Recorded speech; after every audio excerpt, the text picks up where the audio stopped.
Hello நண்பர்களே, இன்றைக்கி நம்ம இங்கிலீஷ் பழகலாம் சேனலில் டெய்லி பயன்படுத்தக்கூடிய வாக்கியங்களில் ரொம்பவே சிம்பிளான வாக்கியங்கள் தான் பார்க்க போகிறோம். ரொம்ப யூஸ்ஃபுல்லான வாக்கியங்கள் கூட. ஸோ நம்மளோட சேனலை சப்ஸ்கிரைப் பண்ணாதவங்க சப்ஸ்கிரைப் பண்ணிவிடுங்க. ரெகுலராக நோட்டிஃபிகேஷன் வேணுன்னா பெல் பட்டனை ப்ரெஸ் பண்ணிடுங்க. வீடியோ போகிறதுக்கு முன்னால் ஒவ்வொரு வாக்கியமும் உங்களால் ட்ரை பண்ண முடியும் அப்படிங்கிற ஒரு கான்ஃபிடென்ட்டோடு நீங்கள் வீடியோக்குள்ளே வாங்க. கண்டிப்பாக நீங்கள் இங்கிலீஷ் பேசுவீங்க. ஸோ வீடியோக்குள்ளே போகலாம். இன்றைக்கி நம்ம பார்க்கக்கூடிய முதல் வாக்கியம், நீங்கள் தயாரா. ஸோ நீங்கள் ரெடி ஆகிட்டிங்களா அப்படின்னு கேட்போம்ல, அதை எப்படி சொல்லலாம்? Are you ready? Are you ready? அடுத்த வாக்கியம், ஒவ்வொரு வாக்கியமும் நீங்களே ட்ரை பண்ணுங்கள் ஃப்ரெண்ட்ஸ். மறுபடியும் சொல். மறுபடியும் சொல் ஒரு வாட்டி அப்படின்னு கேட்போம்ல, இன்னொரு வாட்டி சொல்லு. So say once again. சே ஒன்ஸ் அகைன் அப்படின்னா மறுபடியும் சொல் அப்படின்னு அர்த்தம் ஃப்ரெண்ட்ஸ். அடுத்த வாக்கியம், உங்களுக்கு வேண்டுமா. உனக்கு வேணுமா அப்படின்னு கேட்போம்ல. ஸோ உனக்கு வேணுமா. Do you want. Do you want, உனக்கு ஏதாச்சும் வேணுமா அப்படின்னு கேட்போம்ல. So do you want anything, அதுதான் உங்களுக்கு வேண்டுமா அப்படின்னு அர்த்தம் ஃப்ரெண்ட்ஸ். தேவையில்லை. ஸோ எனக்கு வந்து வேண்டாம், ஸோ தேவையில்லை அப்படின்னு சொல்லுவோம்ல. ஸோ அதை எப்படி சொல்லலாம்? Not required. Not required. எனக்கு வேண்டாம் அப்படின்னு சொல்லணும்னா ஐ டோன்ட் வாண்ட் அப்படி கூட சொல்லலாம் ஃப்ரெண்ட்ஸ். ஸோ எனக்கு வேண்டாம் அப்படின்னா ஐ டோன்ட் வாண்ட். உன் இஷ்டம் போல். உன் இஷ்டம் போல் செய்ப்பா, உன் இஷ்டம் அப்படின்னு சொல்லுவோம்ல. As you wish. As you wish அப்படிங்கிறது தான் உன் இஷ்டம் போல். இந்த வாக்கியெல்லாம் நம்ம தினமும் பயன்படுத்தக்கூடிய வாக்கியங்கள் தான் ஃப்ரெண்ட்ஸ். எதுக்காக, எதற்காக அப்படின்னு கேட்போம்ல, அதுக்கு என்ன கேட்கலாம்? What for. வாட் ஃபார் அப்படிங்கிறது எதற்காக அப்படிங்கிற ஒரு மீனிங். இது மாதிரி அடுத்தடுத்த கேள்விகளாக தான் வரும் ஃப்ரெண்ட்ஸ். நீங்களாக ட்ரை பண்ணுங்கள் பார்க்கலாம். எவ்வளவு. எவ்வளோ அப்படின்னு கேட்போம்ல. ஸோ அந்த எவ்வளோ அப்படிங்கிறது ஹவ் மச். ஹவ் மச் அப்படிங்கிறது தான் எவ்வளோ அப்படிங்கிற மீனிங். அடுத்ததும் கேள்வியாக தான் வரும் ஃப்ரெண்ட்ஸ். ட்ரை பண்ணுங்கள் பார்க்கலாம். எத்தனை. எத்தனை அப்படின்னு கேட்போம். இது நம்ம ஒரு ஷாப்புக்கோ கடைக்கோ போகும்பொழுது அதிகமாக பயன்படுத்துவோம். என்ன answer? How many. How many. நம்ம எங்கேயோ ஷாப்புக்கோ எங்கேயோ போகும்போது கண்டிப்பாக இந்த வார்த்தைகள்லாம் கண்டிப்பாக தேவைப்படும். ஸோ எவ்வளவு தூரம் ஈஸியாக சொல்லிடலாம் நீங்கள். Have long. ஹவ் லாங் அப்படிங்கிறது தான் எவ்வளவு தூரம். How long. அடுத்தது 10வது வாக்கியம் உங்களுக்காக. சீக்கிரம் வா. சீக்கிரம் வா எப்படி சொல்லலாம்? ஐயா சீக்கிரம் வாப்பா. கம் சூன். கம் சூன் அப்படிங்கிறது தான் சீக்கிரம் வா அப்படின்னு சொல்கிறது ஃப்ரெண்ட்ஸ். அப்படியா? அப்படியா சிம்பிளாக நீங்கள் சொல்லிடலாம். Yes, correct. Is it. Is it. Is it அப்படின்னு சொல்கிறது தான் அப்படியா. சரிங்களா? அடுத்த வாக்கியம், இருக்கலாம்.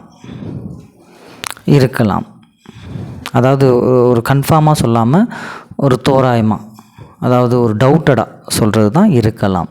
அது எப்படி சொல்லலாம்? மேபி. மேபி அப்படிங்கிறது தான் இருக்கலாமே அப்படின்னு சொல்கிறது. இப்போதில்லை.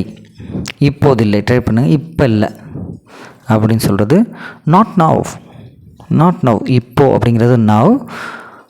இப்போ இல்லை அப்படிங்கிறது நாட் நவ். அதுதான் இப்போதில்லை. அதை கண்டுபிடி. கண்டுபிடி அப்படிங்கிறது ஃபஸ்ட்டு ஒவ்வொரு வார்த்தையாக பிரித்து நீங்கள் பேசுங்க ஃப்ரெண்ட்ஸ். அப்போ தான் உங்களுக்கு ஈஸியாக இருக்கும். கண்டுபிடி அப்படிங்கிறது ஃபைண்டு. அதை அப்படிங்கிறது தட். ஸோ சிம்பிளாக நீங்கள் ஒவ்வொரு வார்த்தையாக பிரித்து சொல்லும்போது ரொம்ப ஈஸியாக இருக்கும் ஃப்ரெண்ட்ஸ். Find that. அதனால் என்ன. அதனால் என்ன. என்னங்கிறது உங்களுக்கு தெரியும். வாட்டு. அதனால் அப்படிங்கிறது so. Yes, so what. So what. இது மாதிரி பிரித்து நீங்கள் சொல்லும்பொழுது இன்னும் உங்களுக்கு இங்கிலீஷ் ஈஸியாக வரும். அதனால தான் ஃப்ரெண்ட்ஸ் பிரித்து சொல்கிறேன். அதுபோல் அது போல். இது எப்படி சொல்லலாம்? S, like that. போல், அது போல், லைக் தட் அப்படிங்கிறது தான் அது போல் அப்படிங்கிற மீனிங். நெக்ஸ்ட்டு, அதை மறந்து விடு. அதை மறந்துடுப்பா. ஸோ அதை மறந்துடு, ஃபர்கெட் இட். ஃபர்கெட் அப்படிங்கிறது மறக்கிறது. அதை மறந்துடு அப்படின்னு சொல்லும்போது அப்படியே பிரித்து சொல்லுங்கள் பார்ப்போம். ஃபர்கெட் இட், அதை மறந்துடு. எனக்கு ஞாபகப்படுத்து. இது எப்படி சொல்லலாம்? எனக்கு ஞாபகப்படுத்து அப்படிங்கிறத ரிமைண்ட் மீ, ரிமைண்ட் மீ அப்படிங்கிறது தான் எனக்கு ஞாபகப்படுத்து அப்படிங்கிறது ரிமைண்ட் மீன் சொல்லலாம் ஈஸியாக. அமைதியாக இரு, அமைதியாக இருப்பா, கொஞ்சம் அமைதியாக இரு அப்படின்னு சொல்லுவோம்ல. இந்த இடத்துல ப்ளீஸ் கூட யூஸ் பண்ணலாம், இன்னும் பர்ஃபெக்டாக இருக்கும். ப்ளீஸ் காம் டவுன், கொஞ்சம் அமைதியாக இருங்க அப்படின்னு சொல்கிறது ப்ளீஸ் காம் டவுன்.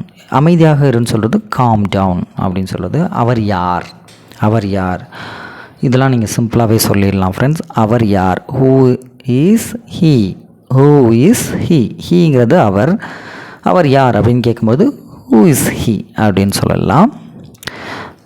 நெக்ஸ்ட் வாக்கியம் உங்களுக்காக, யாருக்கு தெரியும், யாருக்குப்பா தெரியும் அப்படின்னு சொல்லுது. இது ஒரு கேள்வி வாக்கியம் தான். யாருக்கு தெரியும்? ஹூ நோஸ், ஹூ நோஸ் அப்படிங்கிறது யாருக்கு தெரியும்.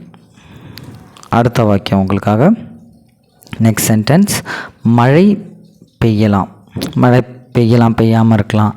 ஸோ அது ஒரு ஒரு ஒரு டவுட்டடாக சொல்கிறது. It may rain, it may rain அப்படிங்கிறது மழை பெய்யலாம் அப்படின்னு சொல்கிறது தான்.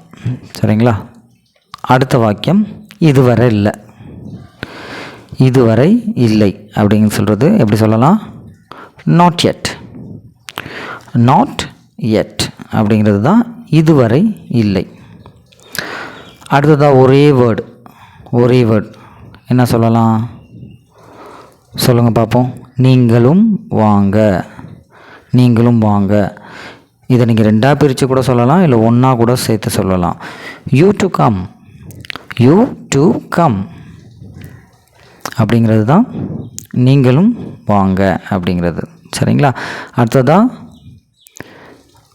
ஏன் இல்லை, ஏன் இல்லை அப்படின்னு கேட்குறது.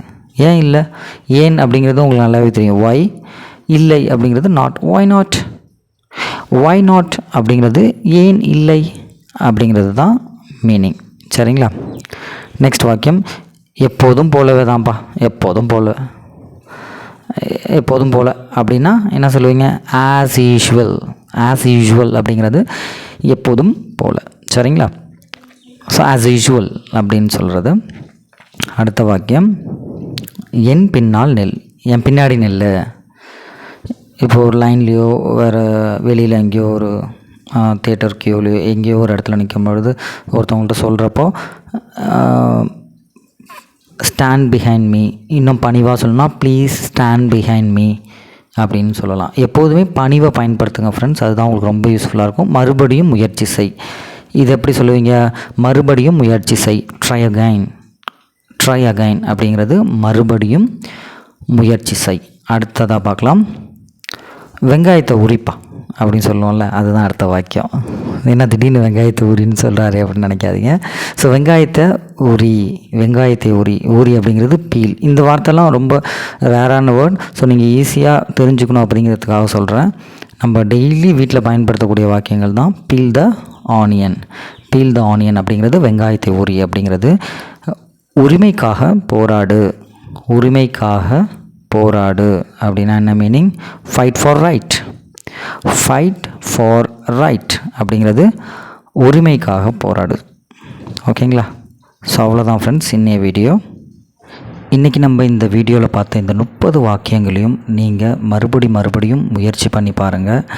கண்டிப்பாக இந்த வார்த்தைகள் உங்களுக்கு தினமும் பேசக்கூடிய வார்த்தைகளோட கனெக்ட் பண்ணி தான் இந்த வார்த்தைகள் எல்லாமே கொடுத்துருக்குறோம். ஸோ நீங்கள் பேச தான் ஒரு மொழி உங்களுக்கு இன்னும் பரிச்சயமாக இன்னும் ஈஸியாக வரும் ஃப்ரெண்ட்ஸ். ஸோ எந்த நேரத்துலையும் உங்களுக்கு கடினம் அப்படிங்கிற ஒரு விஷயம் இருக்காது. இது மாதிரி சின்ன சின்ன வார்த்தைகள் மூலயமா நீங்கள் முயற்சி பண்ணும்பொழுது ஸோ எங்களுடைய நீங்கள் ட்ராவல் பண்ணுங்கள். நம்மளுடைய சேனல்லையும் தொடர்ந்து நம்மளுடைய வீடியோஸை வாட்ச் பண்ணுங்கள். 100% நீங்கள் இங்கிலீஷ் நல்லா பேசுவீங்க அப்படிங்கிற ஒரு கேரண்டி நம்ம சேனல் மூலயமா கொடுக்க முடியும் ஃப்ரெண்ட்ஸ். ஸோ தேங்க்யூ ஃப்ரெண்ட்ஸ், நம்மளுடைய சேனலுக்கு தொடர்ந்து சப்போர்ட் பண்ணுறதுக்கு. நெக்ஸ்ட் வீடியோவில் உங்களை வந்து பார்க்குறேன்.